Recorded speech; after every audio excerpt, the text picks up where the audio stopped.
Yeah.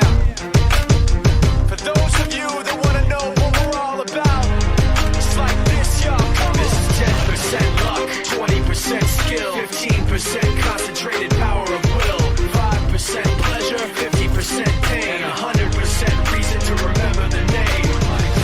He doesn't need his name up in lights, he just wants to be heard, whether it's the beat of the mic. He feels so unlike everybody else, alone, in spite of the fact that some people still think that they know him, but fuck him, he knows the code. It's not about the salary, it's all about reality and making some noise, making a story, making sure his click stays up. That means when he puts it down, Tox picking it up. Let's go. Who the hell is he anyway? He never really talks much, never concerned with status, but still even him starstruck. Humble through opportunities given despite the fact that many misjudge him cause he makes a living from writing raps. Put it together himself, got a picture connects, never asking for someone's help or to get some respect. He's only focused on what he wrote, his will is beyond reach, and now it all unfolds, the skill of an artist. This is 20% skill, 80% fear, be 100% clear, cause Ryu was ill. Who would've thought he'd be the one that's